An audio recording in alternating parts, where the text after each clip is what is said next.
चलिए जी, हमारा वो जो बचता है उसका लास्ट पोर्शन हम क्वेश्चन अपना कर रहे थे इसका, वेटिंग फॉर गोडो का करंट नोट से as a matter of time.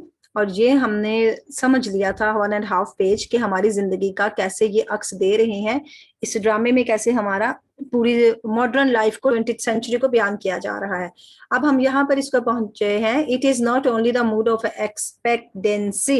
अब अगर हम देखते हैं ना, तो इस ड्रामे में सिर्फ हमें एक्सपेक्टेंसी यानी यही नहीं दिखाया गया कि कुछ तवक्कुआत हैं, कुछ उम्मीदें हैं इन द प्लेस में which has a journal validity. Validity क्या होता है कि आमतौर पर वो तवक्कुआत दुरुस्त भी तो है ना। ये जितनी तवक्कुआत इसने ऊपर हमें बताई हैं, ये सारी नौकरी की ख्वाहिश, प्रमोशन की ख्वाहिश, किसी अच्छे दोस्त के वापसी की ख्वाहिश, किसी रिश्तेदार की ख्वाहिश, किसी अच्छे लव लेटर की ख्वाहिश, यानी ये सारी ख्वाहिशें दुरुस्त हैं, तवक्कुआत अच्छी चीजों की है। वाइल दे प्ले ड्रामाटाइज, अब ये जो हमें ड्रामा है इसमें बताया क्या जा रहा है, the themes of the habits. एक तो थीम है हैबिट का कि इन दोनों को ना आदत पड़ चुकी है, ये दोनों आदी हो गए हैं इंतजार के। दूसरा बोर्डम, उसके भी ये आदी है। And the suffering of being, और मसायब में भी मुब्तला है।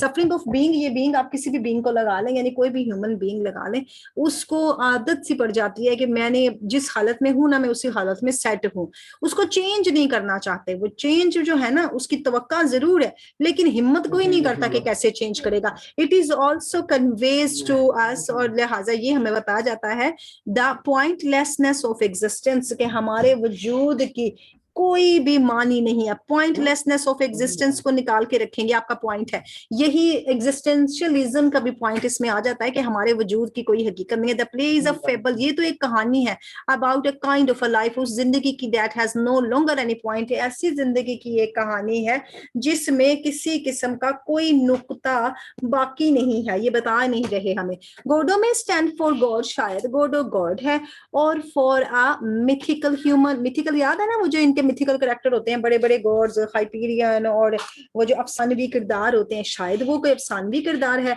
शायद वो कोई गॉड है। और for the meaning of life, या जिंदगी के मानी है।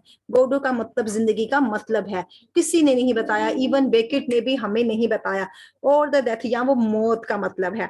But the play is representation of stagnant, लेकिन ये प्ले हमें क्या दिखाता है, बार बार एक स्टैग्नेंट दिखाता है, एक सुस्त बेहरकत सी चीज हमें दिखा देता है।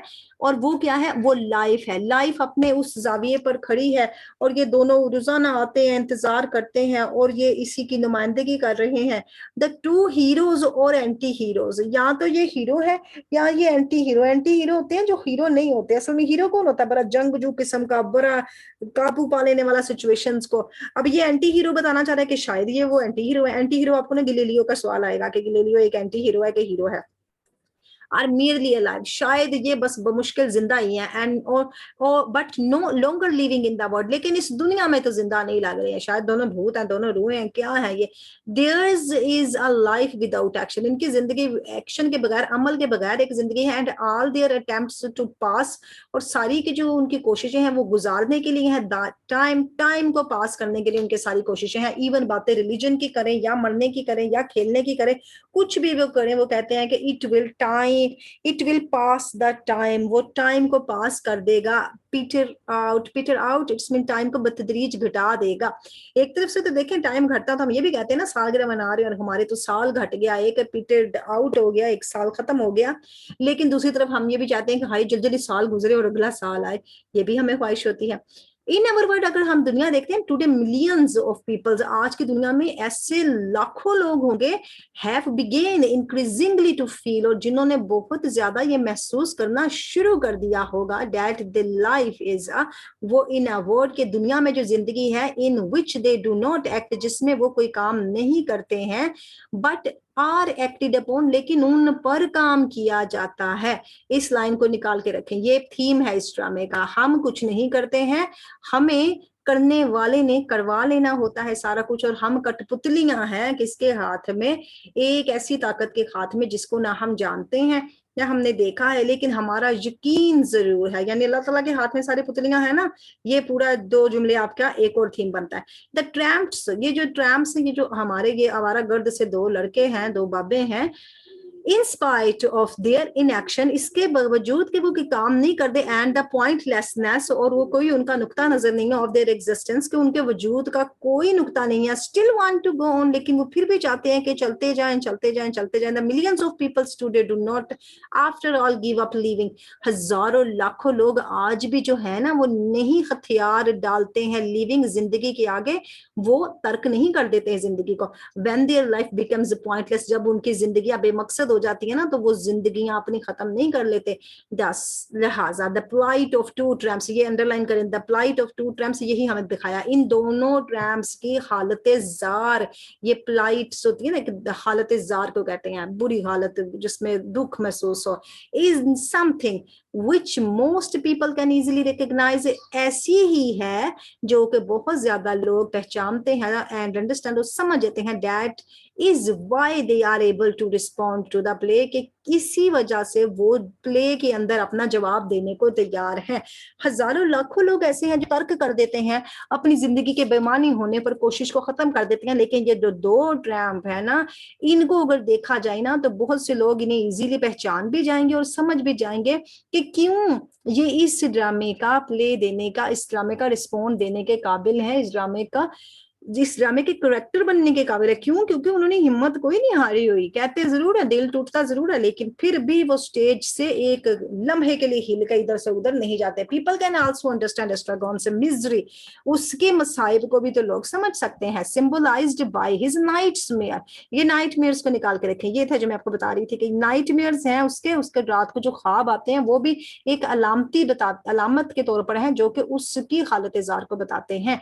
And by the mysterious persons, और जो अजीबो गरीब तजस्सुस वाले पुरसरार बंदे आते हैं, who regularly give him a beating, आके उसको अच्छी हाथ से ठुकाई करके जाते हैं, उसको रेगुलरली मार के जाते हैं, जो भी सोता है लोग आके उसे मार के जाते हैं।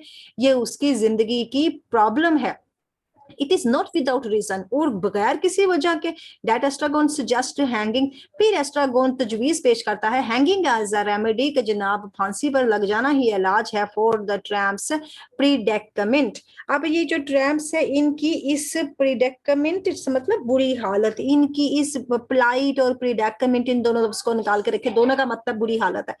इस बुरी हालत का यही इलाज है जनाब फांसी लगा ले। Under the condition in which we live, हम जहाँ रहते हैं, most of us have subconsciously, हम में से जो बहुत से लोग होते हैं ना वो लाशऊरी तौर पर क्या करते हैं, थॉट सोचते हैं और हैंगिंग ओवर साथ बाजू का तंग आ जाते हैं और लाशऊरी तौर पर सोचते हैं कि चलो जी मर ही जाए तो बेहतर है। Even though we may not confess that thought, अगरचा हम इस थॉट का, इस सोच का कभी भी किसी के सामने एतराफ नहीं करते हैं। The mood of despair is not limited, अब ये जो मूड होता है ना, ये हमारे पास जो नाउमीदी की एक हालत आ जाती है, इसकी कोई हद नहीं होती है। ओनली टू स्मॉल माइनॉरिटी लेकिन ऑफ पीपल, लेकिन बहुत कम लोगों की तादाद ऐसी है इन द मॉडर्न वर्ल्ड जो कि इस दुनिया में मौजूद है। इट इज मोर और लेस जनरल एटीट्यूड, ये बहुत ज्यादा और कम भी हो सकता है, आम रवैया है। बाज लोग बेजार हो जाते हैं अपनी जिंदगी से और कहते हैं कि चलो जी खत्म कर लेते हैं अपनी जिंदगी को, लेकिन वो मानते कोई नहीं लोगों के सामने, ये एक आम रवैया है। Then there are Lucky and Pozzo, अब दोनों की वो बात कर ले, वो दोनों क्या है, एक अथॉरिटी है एक गुलामी है। Who represents master slaves relationship, ये हमें एक आका और गुलाम का ताल्लुक दिखाते हैं प्रेजेंट थ्रू सेंचुरीज, सदियों से ऐसा ही है, एक अमीर है एक गरीब है, एक आका एक गुलाम, ऐसा ही है सदियों से।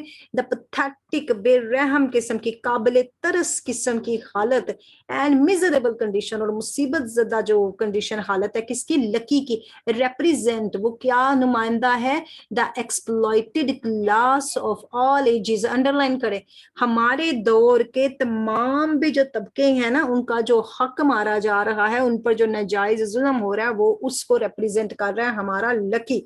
ये जुमले निकाल के रखें। एंड पोजो एक्सप्लॉइटर, और पोजो कौन है, वो इख्तिसाल करने वाला है, वो हक मारने वाला है, इन पर नाजायज इस्तेमाल हो रहा है इस क्लास का, लो क्लास का, वर्किंग क्लास का, ये कुछ भी लगा लें, एक्सप्लॉइटेड क्लास का, इग्नोरेंट क्लास का, इनको जिनको खबर नहीं है उन पर जो आका होते हैं वो मजीद उन पर अपनी चढ़ाई करते हैं। Pozzo is the capitalist, capitalist को निकाल के रखें, ये एक सरमायादार है ऑफ अवर टाइम, हमारे वक्त का एक सरमायादार, who sucks the blood of the poor, जो कि गरीबों का खून चूसता है, टू द एंड आखिर तक, and then throws them away like the peel of banana, और फिर उन्हें बनाना के छिलके की तरह फेंक देता है। ऐसे ही है, पोजो आता है कहता है लकी को बेचने के लिए लाया, उसको मेले में ले जाकर बेच दूंगा, बुढ़ा हो गया, मेरे किसी काम का नहीं रहता, अब कोई फायदा नहीं है, रोटियां तोड़ता जा रहा है, इसे बेचूंगा, लकी रोने लग जाता है। कैपिटलिस्ट होता है, सरमायादार होता है, कहता है अब उसका खून चूसने के बाद, सारी जवानी उससे काम लेने के बाद, बुढ़ापे में उसे केले के छिलके की तरह उतार के फेंकना जाता है। ठीक हो गया। But even then both the classes are interdependent upon each other, लेकिन ये दोनों जमातें, ये दोनों तबके जो है ना, इंटरडिपेंडेंट है, फिर भी एक दूसरे पर मुनहसर हैं, एक दूसरे पर इंहिसार करते हैं। व्लादिमीर एंड एस्ट्रागोन की तरफ चले जाते हैं। वो दोनों क्लासें आपको समझ आ गई, बड़ी इजी है लकी और पोजो की क्लास को समझना। आप अपने दौर के आम लोग और सियासतदानों को भी समझ सकते हैं, सरमायादार और गरीब को समझ सकते हैं, वर्कर और अथॉरिटीज को समझ सकते हैं, किसी के भी साथ आप इनको रिलेट कर सकते हैं। अब यहाँ व्लादिमीर और Estragon have a different relationship, इनका एक दूसरे किस्म का ताल्लुक है। They are at once loving, एक दूसरे से मोहब्बत करते हैं, सस्पिशियस, शक भी करते हैं, एंड रिजेंटफुल, और फिर नाराजगियां भी होती हैं उन्हें एक दूसरे से। वांटिंग टू ब्रेक अवे, चाहते हैं कि ताल्लुक तोड़ दें, yet still anxiously returning to each other, लेकिन फिर भी बेचैनी से लौटते हैं एक दूसरे की तरफ। ये उन्होंने एक लड़का लड़की का रिलेशन भी दिखा दिया, माँ बच्चे का रिलेशन भी दिखा दिया, दोस्तों का रिलेशन भी दिखा दिया, और कुछ नाराज बुढ़ों का रिलेशन भी दिखा दिया। ये सारे रिलेशन इनमें आपको नजर आएंगे। There is the voluntary relationship, यहाँ पर वॉलंटरी होती है, खुद ब खुद आने वाले कई ताल्लुक मौजूद हैं। विद बाइंडिंग नेचुरल टाइज, और जिनको बांधा गया है कुदरती रस्सियों के साथ, टाइज होती है ना किसी चीज से बांध देना, इनको कुदरती जकड़ के साथ बांध दिया गया है। Pozzo represent one way of getting through life with someone else. Pozzo and lucky अगर नुमाइंदा बनते हैं ना, एक तरीके से हमें दिखाते हैं जिंदगी किसी और तरीके से दिखाते हैं। पोजो एंड लकी के कर हम जिंदगी देखें तो हमें कई और तरीके भी नजर आते हैं, जैसे कई हमें तबकात नजर आ जाते हैं उनमें। Vladimir and Estragon represent another way of doing so, अब उनका देखते हैं तो वो और है, उनमें अमीरी गरीबी नहीं है, इसमें अमीरी गरीबी दिखाई ना, इसमें अमीरी गरीबी दिखाई, अथॉरिटी और वो वर्कर का काम दिखाया, एक कैपिटलिस्ट दिखा दिया और एक एक्सप्लॉयटेड दिखा दिया पर्सन। लेकिन ये दोनों और तरह के हैं, ये दोनों जैसे माँ बच्चे का रिश्ता दिखा लो, मियाँ बीवी का रिश्ता दिखा लो, दोस्तों का रिश्ता दिखा लो, ये किसी और तरीके से जिंदगी गुजारेंगे, यानी दो तबके उसने हमें दिखा दिए। A more sympathetic and a more acceptable way, acceptable काबिल कबूल जरिया, और sympathetic जिसपे हमारी हमदर्दियां हो जाएं, उस किस्म के हमें ये सारे इन्होंने इन दोनों चारों के जरिए हमें दिखा दिए।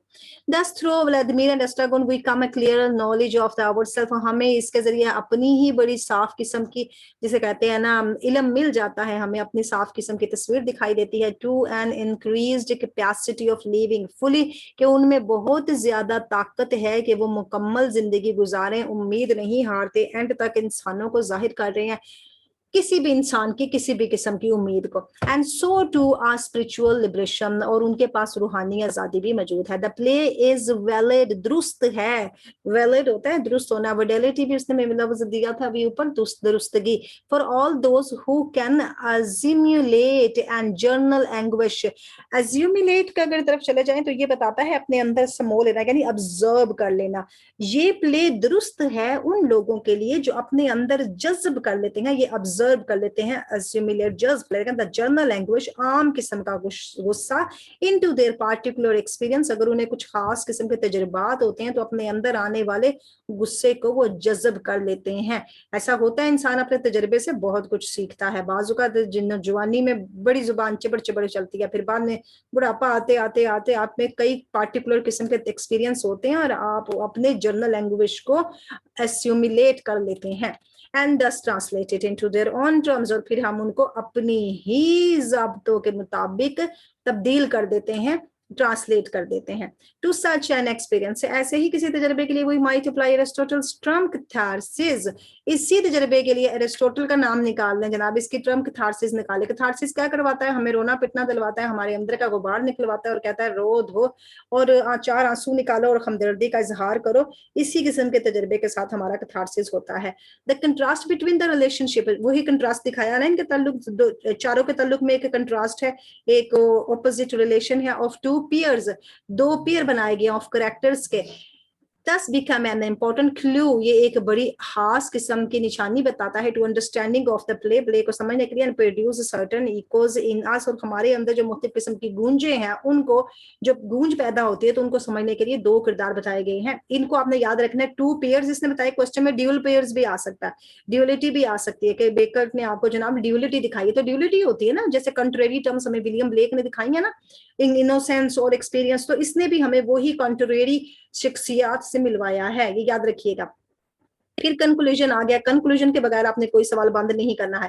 To conclude we can say that waiting for Godot is a mirror in which everyone can see his own face, ये एक ऐसा आईना है जिसमें हर कोई अपना चेहरा देख सकता है। Because Vladimir and Estragon's problems are everyman's problems, बहुत अच्छी बात हो गई जनाब, सिंपल सी जुबान आपको समझ आ गई। उनके मसाइल आम इंसान के, हर इंसान के मसाइल हैं। We are all waiting for reality of our existence, हम सारे के सारे अपने वजूद के हकाइक का इंतजार कर रहे। एग्जिस्टेंस को याद रखिएगा, हमारे वजूद का क्या मकसद है, उसकी क्या हकीकत है, उसकी क्या सच्चाई, हम सब इंतजार कर रहे हैं। Every day we turn the page of our life, हर दिन अपनी जिंदगी का एक सफा पलट देते हैं। विद दिस होप, इस उम्मीद के साथ, that perhaps reality will come out, कि शायद कोई और हकीकतें हमें पता चल जाए। शायद आज ये वाला काम कल नहीं हुआ था, आज हो जाएगा। बट द सर्टन फॉल्स, लेकिन ये जो आम किस्म के, यकीनी किस्म के जवाल होते हैं ना, and the reality still remains unknown, लेकिन हकीकतें फिर भी हमसे ला इल्म ही रहती हैं, हमें फिर भी हकीकत का पता नहीं चलता। This is why this play was greatly appreciated by an audience, इसीलिए इस ड्रामे को अप्रिशिएट किया गया, बहुत ज्यादा सराहा गया लोगों की तरफ से, ऑफ प्रिजनर्स, जो कि कैदी थे, at the San Quentins in the USA, USA के सेन क्विंटिन्स के जो कैदी थे, उन्होंने तो इसे अच्छा खासा सराहा, क्योंकि उन्हें लगा ये हमारी ही तकलीफें हैं सारी। बिकॉज दे वर कन्फ्रंटेड यानी उनको सामना करना पड़ रहा था with their own experience of time, और अपने जाती तजर्बात का, जो वक्त के थे, वेटिंग इंतजार के थे, होप उम्मीद के थे, डिस्पायर ना उम्मीदी और मायूसी के थे। दस the play is a mirror of our time, लिहाजा हमारे जमाने की एक हकीकत है, एक आईना है ये play. And there is enough in play, और ड्रामे में काफी कुछ है, which could be called the echo, और उसको हम गूंज कह सकते हैं, of our own mind and heart, हमारे अपने दिल की और हमारे अपने दिमाग की गूंज इस ड्रामे में शामिल है। चलें जी, दैट्स एंड